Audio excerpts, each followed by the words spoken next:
सभी साथियों को मेरा नमस्कार। स्वागत है आप सबका आज 15 अक्टूबर के जनसत्ता विश्लेषण में। आइए शुरू करते हैं आज का जनसत्ता विश्लेषण बिना किसी देरी के। प्रथम पृष्ठ पे अंतर्राष्ट्रीय खबर। भारत ने कनाडा से उच्चायुक्त और अन्य राजनयिकों को वापस बुलाया है एवं कई लंबे समय से बन रही खटास खालिस्तानी सेपरेटिस्ट मूवमेंट को लेकर अब इस स्तर पे पहुंच चुकी है कि भारत को अपने राजनयिक संबंध फिलहाल के लिए कनाडा से ख़त्म करने पड़े हैं।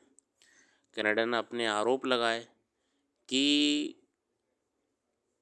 भारत का इन्वॉल्वमेंट है डायरेक्टली कनाडा में उनके नागरिक निज्जर की मृत्यु को लेके, जो कि भारत ने कड़े शब्दों में निंदा करते हुए कहा है कि ऐसे झूठे आरोपों से सिर्फ ट्रैक्शन लेने का प्रयास कर रही है कैनेडियन गवर्नमेंट। देखते हैं आने वाले समय में क्या डेवलपमेंट्स होते हैं इसमें। और अगला आर्टिकल है खाद्य सामग्री की कीमतों में उछाल से बड़ी महंगाई, खुदरा दर बढ़कर 5.39%, थोक दर 1.84% पर। सब्जियों एवं अन्य खाद्य पदार्थों की कीमतों में बढ़ोतरी से महंगाई दर बढ़ गई है। खुदरा महंगाई सितंबर महीने में बढ़कर 9 महीने के उच्चतर फीसद पर पहुंच गई है। उपभोक्ता मूल्य सूचकांक आधारित मुद्रास्फीति इससे पिछले महीने अगस्त में 3.65%, जबकि बीते वर्ष सितंबर माह में 5.2% थी। इससे पहले दिसंबर 23 में यह 5.59% के उच्चतम स्तर पर पहुंच गई थी। तो ये चिंता का विषय है कि आपकी इतना बढ़ता हुआ महंगाई का दर कहीं ना कहीं आम जनमानस पे बोझ बनेगा। बाकी नदियों के सर्वेक्षण को लेकर खबर है। भारत ने पहली बार गंगा, ब्रह्मपुत्र और सिंधु नदी में पाई जाने वाली डॉल्फिन की जनसंख्या का आकलन करने के लिए सर्वेक्षण किया है। जल्द ही इसकी रिपोर्ट सार्वजनिक की जाएगी। अब भारत में जल्द ही समुद्री डॉल्फिन के लिए सर्वेक्षण शुरू होगा। सोमवार को पर्यावरण मंत्रालय के अधिकारियों ने यह जानकारी दी। 2 वर्ष में किए गए सर्वेक्षण में गंगा, ब्रह्मपुत्र और सिंधु नदियों के 68,000 किलोमीटर क्षेत्र को शामिल किया गया है। तो यहाँ पे सर्वे हो रहा है डॉल्फिन्स को लेके, जो कि अच्छी बात है। सरकारी महकमों को ये कंजर्वेशन एफर्ट्स में बहुत ही मदद पहुँचाएगा। इसी के साथ शुरू करते हैं आज का संपादकीय मलेरिया से मुक्ति का सपना, और यह लेख लिखा है योगेश कुमार गोयल साहब द्वारा। योगेश जी कहते हैं कि कई राज्य इन दिनों मच्छर जनित बीमारियों का प्रकोप झेल रहे हैं। कुछ राज्यों में तो डेंगू और मलेरिया के सारे रिकॉर्ड टूट गए हैं। इस वर्ष 30 सितंबर तक दिल्ली में मलेरिया के करीब 450 मामले सामने आए, जो पिछले वर्ष इसी अवधि के दौरान दर्ज किए गए कुल 260 मामलों की तुलना में 70% से ज़्यादा हैं। इस अवधि के दौरान 2022 में दिल्ली में मलेरिया के 80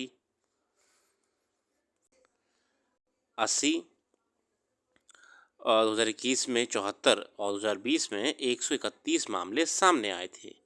स्वास्थ्य विशेषज्ञों के मुताबिक कई मलेरिया बहुत खतरनाक होते हैं, जिससे मरीज की मौत हो जाती है। भारत रेजिस्टेंट मलेरिया का क्षेत्र है।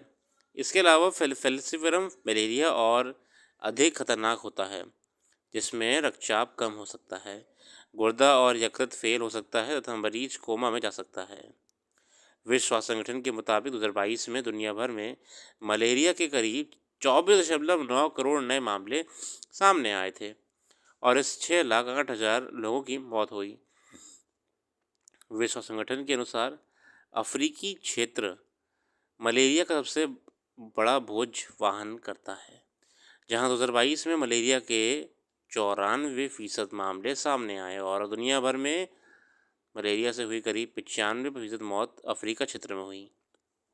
अफ्रीकी क्षेत्र में गरीबी में रहने और शिक्षा तक कम पहुंच वाली ग्रामीण आबादी सर्वाधिक प्रभावित हो रही है। उपसहारा अफ्रीका के सबसे गरीब घरों के 5 वर्ष से कम उम्र के बच्चे में सबसे अमीर घरों के बच्चों की तुलना में मलेरिया के संक्रमित होने की संभावना 5 गुना अधिक है। अफ्रीका असल में बहुत जूझ रहा है कई बीमारियों से, उनमें से एक मलेरिया भी है।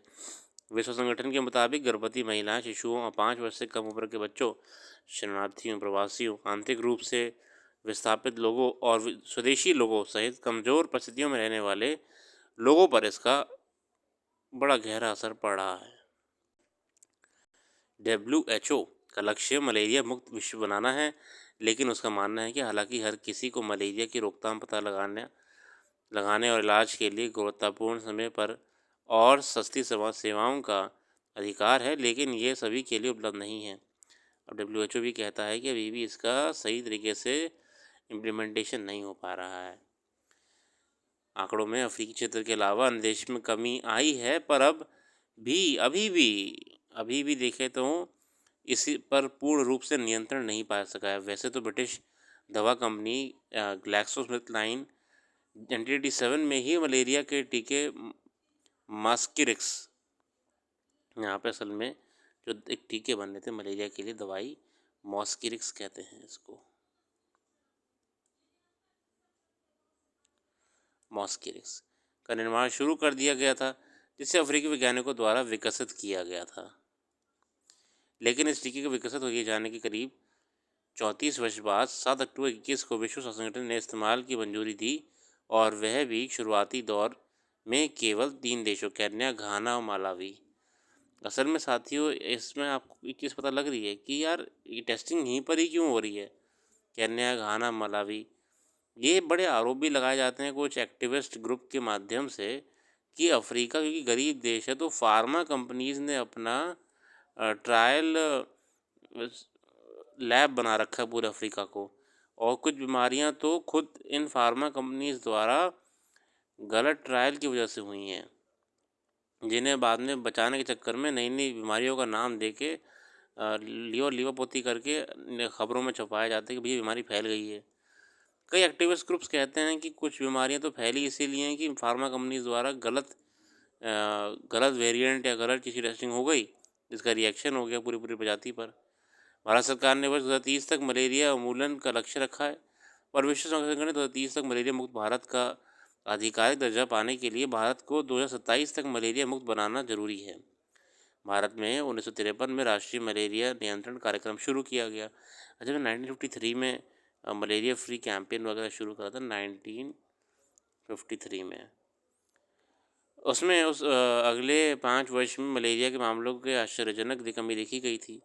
उसमें मलेरिया के मामलों को तो काफ़ी कमी आई है, लेकिन मच्छरों से दवाओं को लेकर प्रतिरोधक क्षमता विकसित होने से 1967 के बाद मलेरिया के मामले पर फिर से बढ़ने लगे हैं। अप्रैल 24 से 5 मार्च 27 तक मलेरिया उन्मूलन परियोजना का तीसरा चरण मलेरिया से सर्वाधिक प्रभावित राज्यों में राष्ट्रीय वेक्टर जनित रोग नियंत्रण कार्यक्रम की निगरानी में चलाया जा रहा है, जिसे लेकर माना जा रहा है कि इस बीमारी के विरुद्ध भारत की लड़ाई अब अंतिम दौर में पहुंच गई है। बहुत बढ़िया, उम्दा प्रयास हैं सभी देशों के और विशेषकर WHO के कि समय रहते मलेरिया पर नियंत्रण करा जाए। मगर एक और जहां मौसम में आता बदलाव हर वर्ष मलेरिया की दृष्टि से खतरनाक साबित होता है, वहीं अभी तक मलेरिया का कोई प्रमाणिक टीका नहीं बन पाया है। RDT रैपिड डायग्नोस्टिक टेस्ट तक सीमित पहुंच, दवाओं को लेकर प्रतिरोधी क्षमता का विकास, जागरूकता की कमी आदि मलेरिया से निपटने में अभी भी बड़ी चुनौतियां हैं। प्रयासरत हैं। आप देख रहे हैं कि सबसे ज़्यादा इसमें मलेरिया से प्रभावित अफ्रीका के देश हैं। GSK ग्लैक्सोस्मिथक्लाइन एक विदेशी फार्मा कंपनी है, जिसको 34 वर्ष लगे तब जाके उसकी द्वारा बनाई गई टीके, इम्यूनिटी टीके, जिसे हम मॉस्किरिक्स के नाम से जानते हैं, मलेरिया के, ये बाज़ार में आ पाए हैं। मलेरिया से लगभग सारे देश परेशान हैं, और WHO भी इसको लेकर प्रयास कर रहा है। भारत ने आधिकारिक तौर पे 2030 तक मलेरिया मुक्त भारत का वादा करा है। और इसे WHO तब मानेगा जब हम 2027 तक मेजॉरिटी मलेरिया फ्री हो जाएंगे, तभी WHO भी इसे रिकॉग्नाइज़ कर लेगा। WHO भी मानता है कि WHO प्रयास कर रहा है कि देशों से मलेरिया को कम करा जाए, मगर अभी भी मलेरिया की संबंधित दवाइयों का विकास हो रहा है। आज भी मलेरिया का जो इलाज होता है, किसी को जो मलेरिया ईश्वर ना करे हो जाए, अगर हो जाता है तो वो इलाज मलेरिया का नहीं हो रहा होता है, या वो इलाज डेंगू का नहीं हो रहा होता है। वो इलाज असल में उस पर्टिकुलर बुखार है तो बुखार का हो रहा होता है, जो समस्या बॉडी में एलिमेंट आ रही होती है उसका इलाज हो रहा होता है। एग्जैक्टली मलेरिया का अभी तक टीका डेवलपमेंट स्टेज पे है, उसको बनाया जा रहा है। अगला आर्टिकल है हिंसा का झड़प बहराइच में हुई हाल ही में घटना को लेकर है, जिस पे हम नहीं जाएंगे। और ये वाले बाबा सिद्दीकी को लेकर आप सबको पता है, खबरें इस समय चल रही हैं, तो इन पर हम समय व्यर्थ नहीं करेंगे अपना। दुखद है मगर देश में ये सब हो रहा है।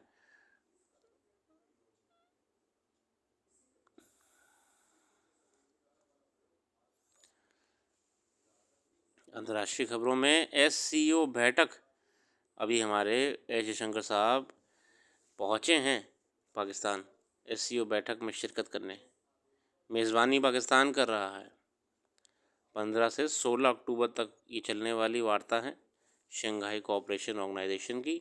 देखते हैं भारत के लिए पड़ोसी देश क्या लाया है, क्या बातें होंगी और किन बातों पर सहमति देखने को मिलेगी, ये महत्वपूर्ण है।